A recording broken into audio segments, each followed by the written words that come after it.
The attack from Hydra, attack from the rest of the monsters. That's going to do it. Finally over.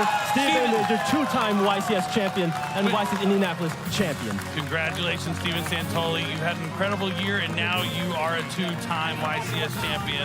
This is clean. This is very clean. We got the other arm, and all 5 pieces have been assembled.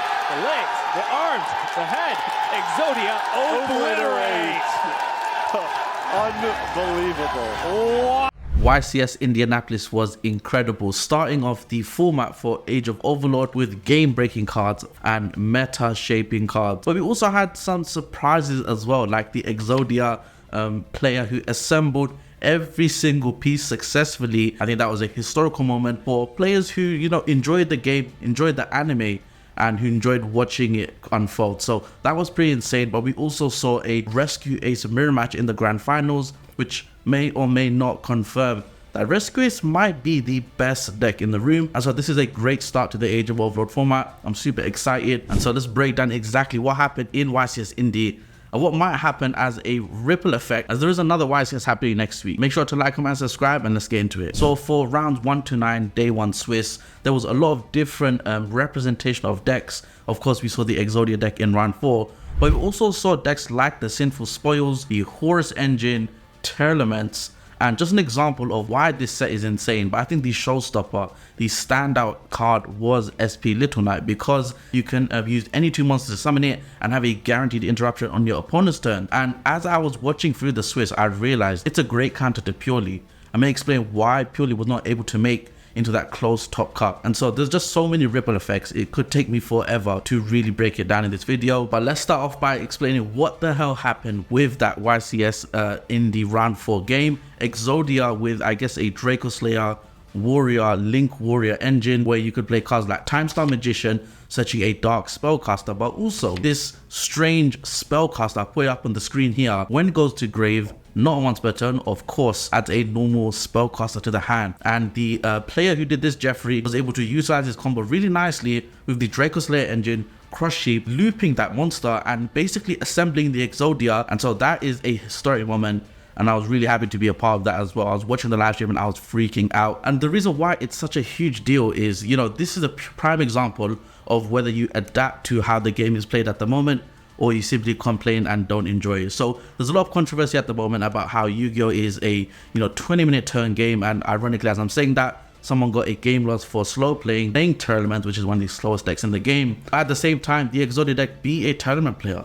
So again, it's a very contrast of up and down, back and forth as to what is exactly going on, and it might become a genuine rogue deck of people playing Exodia. That definitely inspired a lot of players, including myself, to try out. Okay, this one was super exciting, and I really want to shout this one out. So I think with Age of Overlord and with YCS Indi, are we officially in a balanced hand trap format, one where each of them seem to have their own power scale? Of course, Droll being an insane one, and Nibiru. But as far as representation, we're not seeing it where every deck has the same ones. Some players are maining Droll, some players are maining Nibiru. We saw Phantasme, we saw Shifter. And so I don't know if that's a telltale sign of a healthy format where so many hand traps are versatile and are balanced and hit different decks. And so I guess in a way, a Rise House ban is just another ripple effect as to balancing the format out, making a more healthier one. But I do hear some tweets about players saying that this is a bad format. Let me know in the comments down below what you think, but I for one love the representation, I love the diversity, I love that any deck can take the top spot. I do enjoy the fact that there are some decks that are clearly the best, and with a Rise Out ban, Forbidden Droplets was seen in quite a few main decks, and I believe the Rescue Ace players are now maining it, and I too am siding it. And so it's just really interesting that cards like Forbidden Droplets, everyone is going to have to get used to playing them again, with the fact you can send traps to stop traps responding to you. Means a deck like Unchained, for example, might get really strong because they have spell traps and monsters.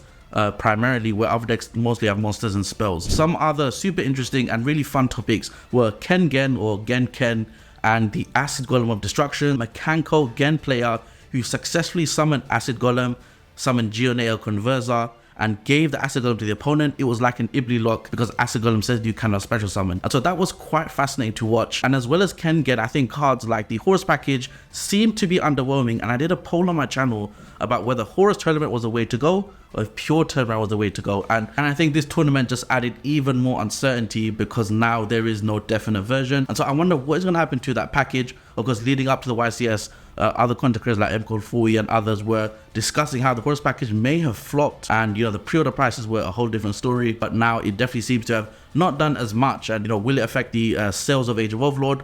Will it affect the future of TEARLAMENTS or other decks? Or will it just take another surprise deck to make the Horus package even more relevant than what it possibly should have been? Seeing Vanadium in the top card, I believe top 16 and then top 4 was insane. And obviously being a YCS fan, being a Vanadium fan, it was really, it came full circle. Unfortunately, Triff was not able to go ahead and play in the grand finals. Just go to show with the new support, YCS Samsara, Vanadium Trisukta, which we saw despite all the disruption, they were still able to enter into that YCS Amritara combo line, but unfortunately we're not able to still proceed. So Vanadium may be a very serious contender going into the next format, as we're very early days into it. And I wonder what that will mean for the deck. Will it get more popular? Will people just counter it? Will Beastals get more popular to beat the Vanadium players? We'll just have to wait and see. But right now, I definitely have Vanadium as my top 5 decks for this format. With Rescue Sinful Spoils fresh off a victory in YCS Indi, that means the deck now has a target on its back, as if it wasn't already. It's wanted, you could say, just like the wanted spell card, which made the deck more consistent. And so I wonder what that means for side decks going forward.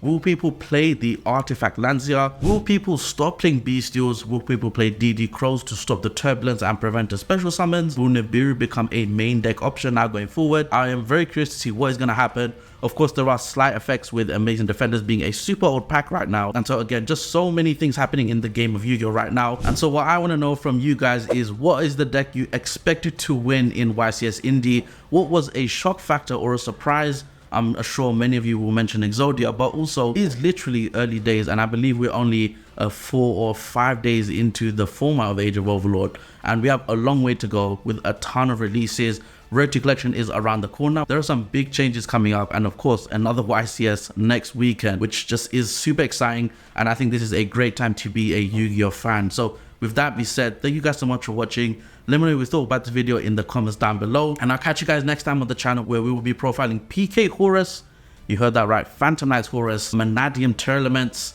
and of course something I've been teasing on the channel is Draco Slayer Pendulum Magician with Zark. I've actually been able to make that work, as well as Scareclaw Vanadium. So stick around for that, make sure to subscribe, and I'll see you guys in the next one.